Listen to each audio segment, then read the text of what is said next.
اب ہمارے پاس اسکرین پر دونوں مردم شماریوں کا چارٹ ہے جو دونوں مردم شماریوں میں قبیلوں کی تعداد بتا رہا ہے، لہٰذا کیا ان میں اضافہ ہوا یا کمی واقع ہوئی اور اس کے پیچھے کیا وجوہات تھیں وہ بھی بیان کیجیے۔ جی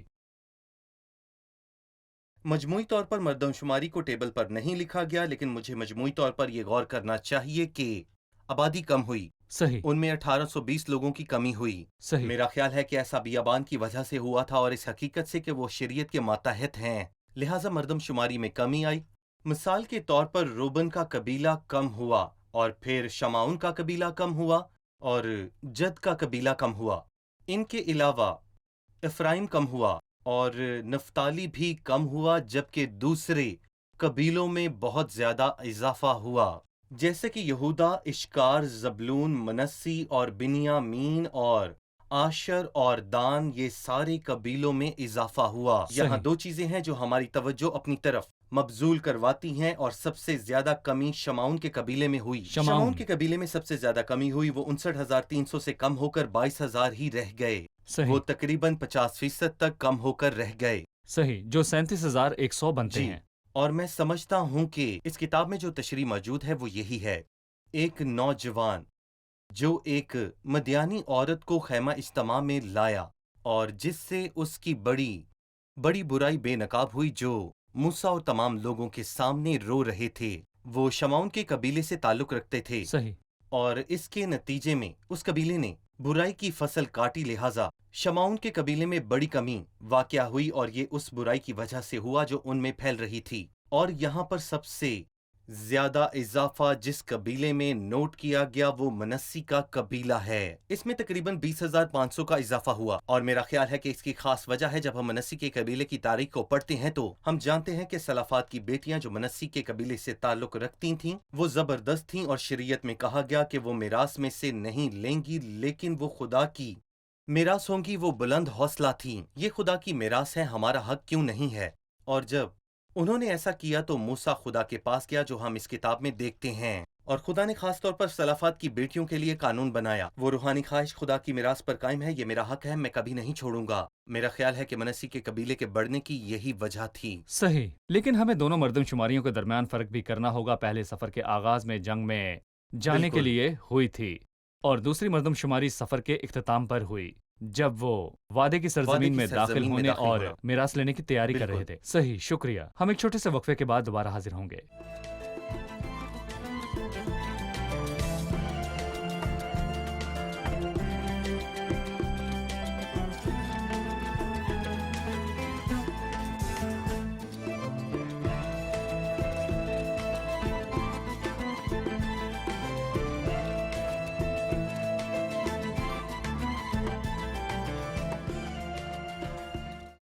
گنتی کی کتاب میں لوگ جنگ لڑنے کے لیے جاتے تھے، لیکن کیا ہمیں ابھی بھی مسیحت میں جنگ لڑنے کی ضرورت ہے؟ جی ڈاکٹر اسام، بے شک ہمیں جنگ کی ضرورت ہے، مسیحی زندگی میں جنگ کرنا بھی ضروری ہے۔ لیکن لڑنے سے کیا مراد اس ہے؟ کا مطلب ہے کہ گناہ کے خلاف لڑنا، مسیحت کو ثابت کرنے کے لیے پوری جان فشانی کرنا، اور یہ ثابت کرنا کہ مسیحت کس قدر حیرت انگیز ہے۔ بس اسی سبب سے تم اپنی طرف سے کامل کوشش کر کے اپنے ایمان پر نیکی اور نیکی پر معرفت کو بڑھاؤ۔ بس یہ لڑائی ان حیرت انگیز خصوصیات کے بارے میں ہے جو خدا نے ہمیں دیں، اور مزاحمت کرنے والی ہر شے کے خلاف لڑائی ہے۔ لیکن مسیحت میں بھی جنگیں ہیں، لیکن لغوی معنی میں نہیں، یہاں وہ حقیقی جنگیں لڑا کرتے تھے۔ لیکن اب ہمیں جنگیں نہیں لڑنی، کیونکہ ہمارا دشمن انسان نہیں۔ مثلاً افسیوں 6 باب میں جنگ ہے، ہمیں خون اور گوشت سے کشتی نہیں کرنی ہے، بلکہ حکومت والوں، اختیار والوں اور اس دنیا کے تاریخ حاکموں اور شرارت کی ان شرارتی فوجوں سے جو آسمانی مقاموں میں آسمان پر ہیں۔ لہٰذا شیطان ایمانداروں کے خلاف مزاحمت کرتا ہے، وہ خدا کو انسانوں کے خلاف اکساتا ہے۔ ان جنگوں کی ایک قسم ہے، یہ جسم ہم سے مزاحمت کرتا ہے، کیونکہ جسم روح کے خلاف خواہش کرتا ہے، اور روح جسم کے خلاف۔ ہماری ہماری زوال پذیر فطرت۔ فطرت ہمارے اندر موجود برائی کو حاصل کرنے کی کوشش کرتی ہے، لیکن کلام بتاتا ہے کہ اگر روح سے بدن کے کاموں کو نیست و نابود کرو۔ دنیا ہمیں جسم کی خواہش اور آنکھوں کی خواہش اور جسم کی شیخی کے ذریعے آزمانے کی کوشش کرتی ہے۔ یہ تمام جنگیں موجود ہیں، اور یہی مسیحی جنگیں ہیں، لیکن ہماری لڑائی لوگوں سے نہیں بلکہ گناہ سے ہے۔ صحیح۔ لیکن ہم ہر اس چیز سے جو ہمیں ہمارے خدا سے دور لے کر جاتی ہے، ہم اس سے جنگ کرتے ہیں۔ بس مسیحت یا کلام میں جنگ کی نوعیت روحانی ہے، نہ کہ بالکل لوگوں کے خلاف۔ ہماری کسی کے خلاف کوئی دشمنی نہیں۔ زمین پر کلام جی ہمیں اس کے برعکس اپنے دشمنوں سے محبت کرنے کی تعلیم دیتا ہے اور لعنت کرنے والوں کے لیے برکت کی بات کرتا ہے۔ ہمارے ساتھ جو بھی غلط کرتا ہے بالکل۔ ہمیں اسے معاف کرنے کی ضرورت ہے، لیکن یہ روحانی جنگ خلاف ہے ان روحانی فوجوں سے جو آسمانی مقاموں میں ہے۔ مسیحت میں دوسروں کو قتل کرنے کلام یا میں ایسی خوف کوئی زدہ تعلیم کرنے نہیں کی پائی کوئی بھی جاتی، تعلیم نہیں ایسی پائی کوئی جاتی۔ تعلیم کلام نہیں میں ہے۔ ایسی کوئی تعلیم نہیں پائی جاتی، نہیں، ایسی تعلیم بالکل نہیں پائی جاتی۔ جس نے خداوند کے لوگوں کے حقوق کی خلاف ورزی کی تو خداوند نے اپنے لوگوں کو حکم دیا کہ وہ ان دشمنوں کی طرف بڑھیں جن کے جرم کا پیمانہ لبریز تھا۔ تمام لوگوں کے لیے خدا کے صبر کے بعد گناہ کے لیے دنیاوی اور دائمی سزائیں ہیں، اسی لیے خدا کی طرف سے صحیح۔ مقرر کردہ سزاؤں کا سامنا کرنا پڑتا ہے، اور اسی لیے وہ اپنے لوگوں کو استعمال کرتا ہے گویا یہ لوگ اس کی حکومت میں ہیں اور وہ ان لوگوں یہ کو قانون عارضی نافذ کرنے سزا والی پولیس دیتا کی ہے۔ طرح ہے۔ بالکل اس صحیح۔ کا قانون زمین پر رائج کرنے کی صحیح۔ پالیسی۔ اب میں چند آیات پڑھوں گا، پھر میں آپ سے سوال پوچھوں گا۔ بنی اسرائیل کے ملک مصر سے نکل آنے کے دوسرے برس کے دوسرے مہینے کی پہلی تاریخ کوہ سینا کے بیابان میں خداوند نے خیمہ اجتماع میں موسیٰ سے کہا کہ تم ایک ایک مرد کا نام لے کر گنو اور ان کے ناموں کی تعداد سے بنی اسرائیل کی ساری جماعت کی مردم شماری کا حساب ان کے قبیلوں اور آبائی خاندانوں کے مطابق کرو۔ 20 برس اور اس سے اوپر کی عمر کے جتنے اسرائیلی جنگ کرنے کے قابل ہوں ان سبوں کے الگ الگ دلوں کو تو اور ہارون دونوں مل کر گن ڈالو۔ یہی اشخاص جو اپنے آبائی قبیلوں کے رئیس اور بنی اسرائیل میں ہزاروں کے سردار تھے جماعت میں سے بلائے گئے، اور موسیٰ اور ہارون نے ان اشخاص کو جن کے نام مذکور ہیں اپنے ساتھ لیا، اور انہوں نے دوسرے مہینے کی پہلی تاریخ کو ساری جماعت کو جمع کیا، اور ان لوگوں نے 20 برس اور اس سے اوپر کی عمر کے سب آدمیوں کا شمار کروا کے اور اپنے اپنے قبیلے اور آبائی خاندان کے مطابق اپنا اپنا حسب و نسب لکھوایا۔ سو جیسا خداوند نے موسیٰ کو حکم دیا تھا اسی کے مطابق اس نے ان کو دشت سینا میں گنا۔ ان آیات میں گنتی پر بات کروں گا۔ بالکل جو شخص 12 قبیلوں سے تعلق نہ رکھتا ہو اسے نہیں لیا گیا، وہ جنگ میں نہیں جا سکتا۔ کوئی کسی دوسرے کی جگہ نہیں لڑ سکتا، نہیں۔ کوئی کسی کی طرف سے جنگ میں نہیں جا سکتا تھا۔ ان کا تعلق قبیلوں سے ہونا بالکل۔ لازمی تھا۔ روحانی زندگی کی روشنی میں مسیحی لڑائی، روحانی جنگ اور خدمت۔ تھوڑی دیر کے بعد ہم لاویوں کی باہر خدمت کو کوئی دیکھیں آدمی گے۔ ہو۔ کیا یہ ممکن ہے کہ لاویوں کے دائرہ کار سے باہر کا کوئی آدمی ہو جو خدا سے پیدا نہیں ہوا، وہ روحانی لڑائی یا مسیحی خدمت میں شامل نہیں؟ آپ کیا کہیں گے؟ رجسٹریشن کا تصور یہ ثابت کرنے کے لیے ہے کہ وہ حقیقت میں اس قبیلے سے تعلق رکھنے والے ہیں۔ صحیح۔ بس انہیں یہ ثابت کرنا بہت ضروری تھا کہ وہ کس خاندان سے یا گھرانے یا قبیلے سے تعلق رکھتے ہیں، اور مسیح میں بھی ہم سب کو اور اپنے ایمان کو ثابت کرنا ہے۔ صحیح۔ ایمان کو ثابت کرنے کے لیے چند خصوصیات ہونا ضرور ہیں، اور جس کسی کی بھی نسل ثابت نہیں ہوتی وہ جنگ میں نہیں جا سکتا۔ مثلاً لوگوں کی اس کہانی میں ملی جلی بھیڑ کا بھی ذکر کیا گیا ہے جو دان کے قبیلے کے بعد عقبی مخالفوں کے ساتھ آخر تک چلتی تھی۔ یہ اپنی رجسٹریشن ثابت نہ کر سکے اور یہ تمام لوگوں کے لیے پریشانی کا باعث انہوں نے بنے، بڑی جیسے حرص ہم کی۔ پڑھتے ہیں بڑی حرص، اور وہ حقیقی لوگوں کے لیے پریشانی کا بڑا باعث بنے تھے، جیسا ہم پڑھتے ہیں کہ ان کا اندراج نہیں ہو سکا تھا۔ خدا پر ان کا حقیقی ایمان نہیں تھا، وہ لوگوں کے پیچھے چل رہے تھے، اور مسیحت پر اس کا اطلاق ہوتا ہے، مگر یہ کیسے ہوتا ہے؟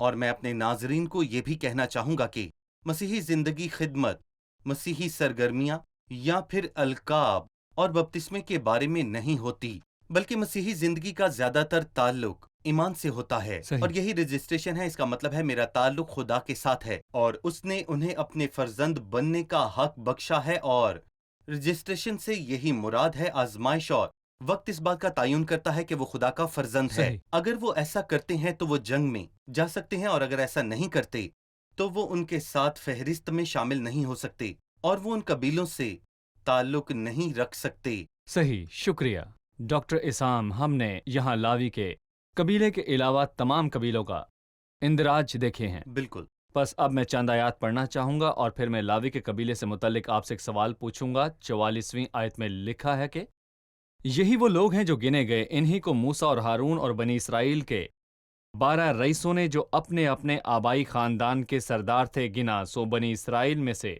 جتنے آدمی 20 برس یا اس سے اوپر کی عمر کے اور جنگ کرنے کے قابل تھے وہ سب گنے گئے، اور ان سبوں کا شمار 6,03,550 تھا۔ پر لاوی اپنے آبائی قبیلے کے مطابق ان کے ساتھ گنے نہیں گئے، کیونکہ خداوند نے موسیٰ سے کہا تھا کہ تو لاویوں کے قبیلے کو نہ گننا اور نہ بنی اسرائیل کے شمار میں ان کا شمار داخل کرنا۔ کیوں؟ لہٰذا لاوی کے کیوں جنگ میں جانے والوں کی فہرست میں نہیں گنا گیا؟ آپ کیا کہیں گے؟ لاوی کے قبیلے کو جنگ کی اجازت کیوں نہ تھی؟ کیونکہ ان کے پاس ایک اور خدمت تھی۔ وہ خدمت کیا تھی؟ وہ خیمہ اجتماع کی خدمت پر مقرر تھے، اور وہ خیمے کو باہر لے کر جاتے تھے اور لگاتے تھے، اور وہ ہارون کے گھرانے میں کہانت کے کاموں میں کاہنوں کی مدد کرتے تھے۔ اور صحیح۔ میرا خیال ہے یہ خدمت ہے، یہ جنگ میں جانے سے بالکل مختلف ہے۔ وہ تمام لوگوں کے بغیر یہ کرتے تھے، اور لاویوں کے پاس وہ خدمت تھی صحیح۔ جو انہیں خدا کے قریب لے کر آتی تھی۔ صحیح۔ اور دوسری چیز یہ کہ انہیں ضرورت تھی کہ کوئی انہیں شریعت کی تعلیم دے۔ خیمہ اجتماع کی دیکھ بھال کے لیے انہیں لاویوں کی ضرورت صحیح۔ تھی، اور لاویوں کی یہی ذمہ داری تھی کہ وہ خیمے کی دیکھ بھال کریں۔ بس میرا خیال ہے کہ ان کا تعلق خیمہ اجتماع کے ساتھ ہی تھا، لیکن ہم مقدس چیزیں نہیں کہہ سکتے کیونکہ ان کا تعلق لاویوں سے تھا۔ وہ خیمہ اجتماع کی ہر چیز کے ذمہ دار تھے۔ وہ خیمہ اجتماع کو اٹھاتے اور لگایا کرتے تھے، اور انہیں خیمہ اجتماع پر پہرا دینا تھا ہارون کی نسل کی مدد کے لیے۔ صحیح۔ میں لاوی کے قبیلے کے حصے کو دوبارہ پڑھنا چاہوں گا۔ تو لاویوں کے قبیلے کو نہ گننا اور نہ بنی اسرائیل کے شمار میں ان کا شمار داخل کرنا، بلکہ تو لاویوں کو شہادت کے مسکن اور اس کے سب ظروف اور اس کے سب لوازم کے متوالی مقرر کرنا۔ وہی مسکن اور اس کے سب ظروف کو اٹھایا کریں، اور وہی اس میں خدمت بھی کریں، اور مسکن کے آس پاس وہی اپنے ڈیرے لگایا کریں۔ اور جب مسکن کو آگے روانہ کرنے کا وقت ہو تو لاوی اسے اتاریں، اور جب مسکن کو لگانے کا وقت ہو تو لاوی اسے کھڑا کریں، اور اگر کوئی اجنبی شخص اس کے نزدیک آئے تو وہ جان سے مارا جائے۔ اور بنی اسرائیل اپنے اپنے دل کے مطابق اپنی اپنی چھاؤنی اور اپنے اپنے جھنڈے کے پاس اپنے اپنے ڈیرے ڈالیں، لیکن لاوی شہادت کے مسکن کے گردا گرد ڈیرے لگائیں تاکہ بنی اسرائیل کی جماعت پر غضب نہ ہو، اور لاوی ہی شہادت کے مسکن کی نگہبانی کریں۔ چنانچہ بنی اسرائیل نے جیسا خداوند نے موسیٰ کو حکم دیا تھا ویسا ہی کیا۔ اگلے باب یعنی دوسرے باب میں ہم خیمہ اجتماع کے ارد گرد قبیلوں کی ترتیب کے بالکل۔ بارے میں پڑھتے ہیں، خیمہ اجتماع۔ لیکن میں چاہوں گا کہ آپ ہمیں اور ناظرین کو لاویوں کے کردار پر تفصیلاً بتائیے، جیسا کہ یہاں ذکر کیا گیا کہ وہ کس چیز کی حفاظت کریں گے۔ ان کی تمام تر خدمات کا تعلق خدا کے خیمہ اجتماع گواہی کے خیمے کے ساتھ تھا۔ ٹھیک ہے، ان کی قسم سے ہم جان پاتے ہیں کہ وہ کس چیز کی حفاظت کے لیے مقرر کیے گئے تھے۔ ان کے سوا کوئی اور یہ کام نہیں کر سکتا تھا، اور اگر وہ نہ ہوتے تو وہ لوگ خدا کے لوگوں کو مار دیتے۔ جی، اس صحیح۔ عظیم الہی منصوبے کا ذرا تصور کیجئے، جب اس نے ہر ایک انسان کے لیے کام مقرر کیا۔ کون گواہی کے خیمہ پر محافظ ہوگا، اور کاہنوں کے ارد گرد تمام انتظامات کو کون کرے گا، کون اندر جائے گا اور کون اندر نہیں جا صحیح۔ پائے گا۔ اور جیسا کہ ہم بعد میں دیکھیں گے کہ آگے بڑھنے کے لیے بھی یہی انتظامات ہیں، اور اس کو لے جانے کے لیے بھی یہی انتظامات ہیں، اور ان تمام کاموں پر لاویوں کو مقرر کیا گیا تھا۔ ان کی خدمت درست تھی اور خدا کی طرف سے انہیں مقرر کیا گیا، اور بغیر کسی توقع کے ہم دیکھیں گے کہ ان کا کام کس قدر منظم کام ہے۔ صحیح۔ جب ہم خداوند کی خدمت کے بارے میں بات کرتے ہیں تو ہم لاویوں سے خداوند جو کی خدمت خدمت کی کے بارے میں نمائندگی کرتے سیکھتے ہیں۔ ہیں۔ وہ ہمیں خادموں کے بارے میں تعلیم دیتے ہیں۔ پس جو الفاظ دہرائے گئے ہیں وہ ہیں گواہی کا خیمہ، گواہی کا خیمہ۔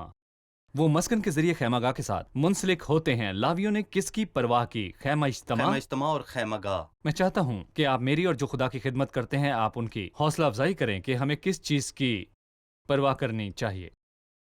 خیمہ اجتماع دو چیزوں کی طرف اشارہ کرتا ہے، اور جب کوئی خدمت کرتا ہے تو اس کا تعلق عظیم عقیدے سے ہے۔ اور میرا خیال ہے کہ جو لوگ خیمہ اجتماع کے نزدیک نہیں جا سکتے تھے وہ لاویوں کی نسبت خدا کے قریب ہونے کی تعظیم کو کم محسوس کرتے تھے، صحیح۔ کیونکہ لاوی جانتے تھے کہ بہت ساری ایسی چیزیں ہیں کہ جو کوئی غلط کرے گا مر جائے گا۔ اور ہم دیکھیں گے کہ وہ خوف زدہ تھے، اور عقیدت کا ایک عظیم احساس ہے۔ اور دوسری چیز، اگر ہم نے شروع میں غور کیا ہو تو لکھا ہے کہ کوہ سینا کے بیابان میں خداوند نے خیمہ اجتماع میں موسیٰ سے کہا۔ پہلے باب کے آخر میں لاویوں کے بارے میں بات کرنے کے بعد لکھا ہے، اور لاوی ہی شہادت کے مسکن کی نگہبانی کریں۔ اور کلام کہتا ہے چونکہ بنی اسرائیل نے جیسا خداوند نے موسیٰ کو حکم دیا تھا ویسا ہی کیا۔ اس کا مطلب ہے کہ خادم خداوند سے احکام لیتا ہے۔ پس لاویوں کو وقتاً فوقتاً خدا کے قریب جانے کی اشد ضرورت تھی کہ وہ خدا کے احکامات کو صحیح طور پر وصول کر سکیں۔ صحیح۔ اور تیسری چیز یہ تھی کہ ساری جماعت کی حفاظت ان پر منحصر تھی اگر وہ لاپرواہی کرتے۔ مجھے یہاں پر کہنے دیجئے کہ گواہی کے مسکن کے ضوابط ان کی لاپرواہی کی وجہ سے برباد ہو چکے وہ تھے، تفصیلات سے اور واقف تھے۔ اگر وہ تفصیلات کو نہ جانتے تو وہ سارے کام کیسے کرتے کہ چیزوں کو کس طرح نہیں کرنا؟ تو نتیجتاً ان کی حفاظت اور خدمت کرتے ہوئے ان کی بیتابی تمام جماعت کو اچھی حالت میں رکھتی، اور تمام جماعت کی حفاظت کا انحصار لاویوں پر ہی تھا۔ جی لاوی، اور پھر اس کے بعد ہم دیکھیں گے کہ وہ کاہنوں کے ساتھ بھی وابستہ ہیں، جنہیں ہم آنے والے ابواب میں دیکھیں گے۔ بس اگر خادمین کو قریب جانے اور خدمت کرنے کا اعزاز حاصل ہے تو وہ ذمہ دار بھی ہیں۔ جی اور یہ سنجیدہ ذمہ داری تھی، بس لوگوں کی کمزوری خدمت کی کمزوری کا اشارہ دیتی ہے، صحیح، لوگوں کی بڑھی ہوئی روحانی سطح خدمت کی مناسب روحانی حالت کا ثبوت ہے۔ شکریہ۔ ہم یہاں پر ایک وقفہ لیں گے اور پھر دوبارہ حاضر ہوں گے۔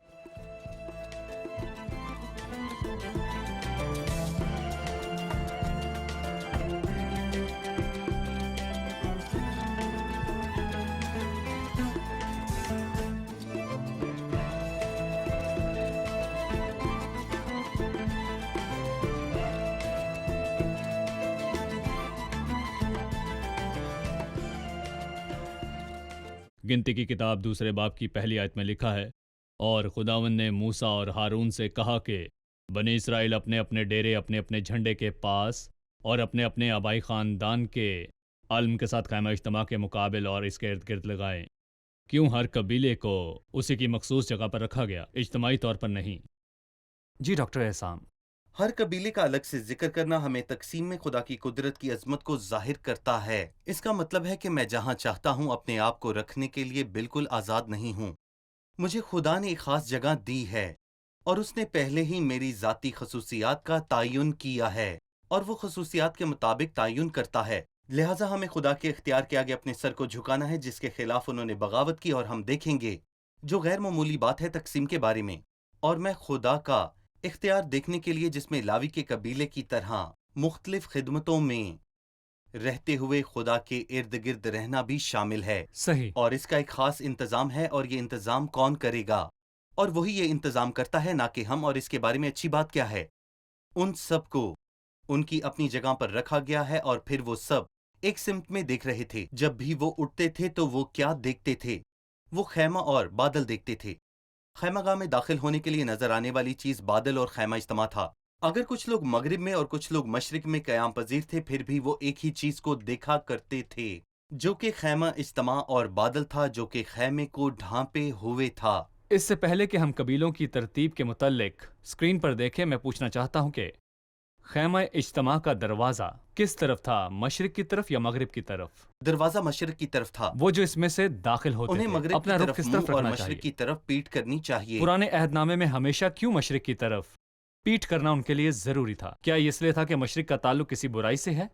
جی، مشرق کا تعلق برائی سے تھا، اور ہم اس کے بارے میں دانیل کی کتاب میں پڑھ سکتے ہیں۔ صحیح، وہ مشرق کی طرف بخور جلایا کرتے تھے۔ مشرق کا تعلق بت پرستی سے تھا۔ بالکل، مشرق کا تعلق بت پرستی سے ہے، اور سورج مشرق سے طلوع ہوتا ہے، اور وہ جو سورج کو دیوتا مانتے تھے وہ سب لوگ مشرق کی طرف دیکھا کرتے تھے۔ صحیح، اور یہاں تک کہ قائن خداون کے حضور سے نکل گیا اور مشرق کی طرف جا بسا۔ مشرق کی طرف۔ جو کوئی بھی خدا کی حضوری سے نکلتا تھا وہ مشرق کی طرف جاتا تھا، اور مشرق برائی اور خدا سے دور رہنے کی نمائندگی کرتا ہے۔ پس جب وہ مسکن میں بالکل۔ داخل ہوتے وہ پیٹ مشرق کی طرف پھیرتے، خدا کا سامنا کرنے کے لیے ایک بالکل۔ نئی سمت کی طرف۔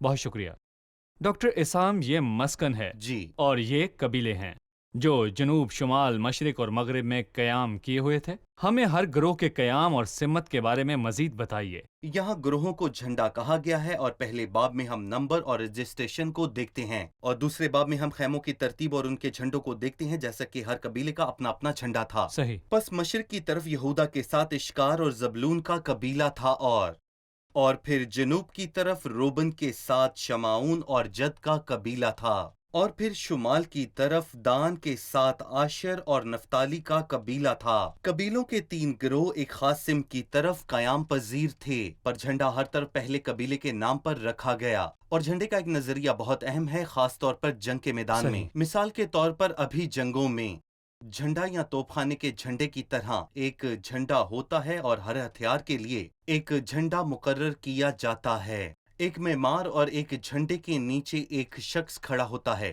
اور وہی اس جھنڈے کی خدمت کرتا ہے۔ لہٰذا میرا خیال ہے کہ اگر رجسٹریشن بہت اہم ہے اور میں کسی کی پیروی کرتا ہوں تو میں کیا کرتا ہوں؟ اور معمار کا مطلب ہے جھنڈا، کلام کے لفظ میں یاد رکھنا بہت زبردست ہے. لکھا ہے کہ اس کی محبت کا جھنڈا میرے اوپر تھا. اسی کی محبت کا جھنڈا میرے اوپر تھا. لیکن ان سب معیارات کا ہم۔ ایک ہی معیار ہے جو کہ خداوند ہے. وہی خیمہ اجتماع کا مالک ہے اور ہمارا ایک ہی جھنڈا ہے جس کے نیچے ہم رہتے ہیں، جس کے نیچے ہم عبادت کرتے اور خدمت کرتے ہیں. یہ جھنڈا مسیح کلیسیا کا سر لہٰذا ہے. کوئی ایک قبیلے سے دوسرے قبیلے میں قیام کے لیے جا سکتا تھا، لیکن یہ ان کا جھنڈا نہیں. یہاں تک کہ اگر وہ اسی دائرہ کار میں ہوں، اکثر ہم دیکھتے ہیں کہ لوگ خدمت اور مسائل کے لیے یہاں وہاں گھومتے پھرتے ہیں، لیکن یہ ان کا جھنڈا نہیں.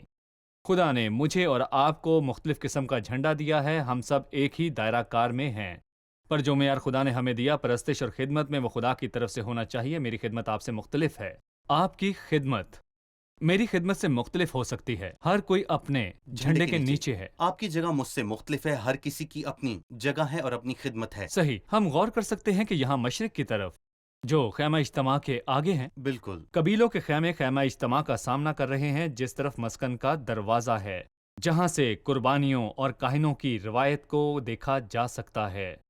اس لیے یہ عجیب نہیں کہ دوسری مردم شماری کے بعد اشکار کا قبیلہ بڑھ گیا. وہ مشرق کی طرف قیام جی وہ پذیر بڑھ تھے، گئے. اور ان کے ساتھ یہودہ بھی، جن کا یہود اور اضافہ اشکار کے ہوا. قبیلے میں اضافہ ہوا. بالکل. کیا یہ ان لوگوں کو کوئی اشارہ دیتا ہے جو قربانیوں کو دیکھتے تھے، اور یہ بھی کہ کاہن کس طرح کام کرتے تھے؟ کیا اس سے ہمیں کسی بھی طرح کے پھل کی نمو ایسی نظر چیزوں آتی میں ہے؟ شامل لوگ اور وہ جو اس کی قدر کرتے ہیں، خاص کر کے وہ جو خدمت اور عبادت کرتے ہیں. آج کل عبادت کی قدر نہیں کی جاتی. لوگ جس چیز کی تعریف کرتے ہیں وہ خدمت ہے، اور ہم اس کتاب میں دیکھیں گے یہ خدمت اور کام کی کتاب ہے. لیکن احبار کی کتاب ہمیشہ عبادت کے بارے میں بات کرتی ہے، لیکن گنتی کی کتاب پہلے آتی ہے. صحیح. احبار کی کتاب عبادت اور خدمت کے بارے میں ہے، جبکہ گنتی کی کتاب سفر اور خدمت کے بارے میں ہے. اور اسی ترتیب میں ہم کاہنوں اور لاویوں کو دیکھیں گے، اور ان لوگوں کو بھی دیکھیں گے جو عبادت میں ہمیشہ قائم ہیں، اور وہ جو قربانیوں کو دیکھتے ہیں، مسیح کے کام کی قدرت کو دیکھتے ہیں. ان کے دل پرستش سے بھرے ہوئے تھے، اور میرا خیال ہے کہ وہ لوگ ان لوگوں سے زیادہ بڑھ گئے، اور میں یہ بھی کہوں گا کہ جنہوں نے اس کی قدر نہیں کی. صحیح. شکریہ. ہمارے پروگرام کا وقت ختم ہوا چاہتا ہے. آئیے مہمانوں سے رائے جانیں. آج کے پروگرام سے آپ نے کیا سیکھا؟ ہم نے سیکھا کہ مردم شماری کا ایک مقصد جنگ میں جانا تھا، لیکن اب ہماری جنگ خون اور گوشت سے نہیں بلکہ شرارت کی روحانی فوجوں اور زوال پذیر فطرت اور گناہ کے ساتھ ہے، اور اسی لیے انہیں رجسٹر کرنا پڑتا تھا تاکہ ان کی نسل اور ایمان کو ثابت کیا جائے. شکریہ. میں نے سیکھا کہ جو لوگوں میں کم واقعہ ہوئی ان کا تعلق کچھ برے کاموں سے تھا، اور انہوں نے برائی سے جلدی چھٹکارا نہیں لیا، لہٰذا ان پر خدا کی عدالت آئی. صحیح. ہم نے دیکھا کہ قبیلوں کی ترتیب میں ہر قبیلے کا اپنا جھنڈا تھا، جس کا مطلب خدا کے اختیار کے تابع ہونا تھا. اگرچہ ان سب کا منہ مسکن اور بادل کی طرف تھا، اور ہمیں بھی خدا کی حضوری میں اس ترتیب کے تابع ہونا چاہیے. شکریہ. خدا آپ کو برکت دے. ڈاکٹر اسام، بہت آپ کا بھی شکریہ. شکریہ. خدا آپ کو برکت دے. ناظرین، آپ سے اگلے پروگرام میں پھر ملاقات ہوگی. خدا آپ کو برکت دے.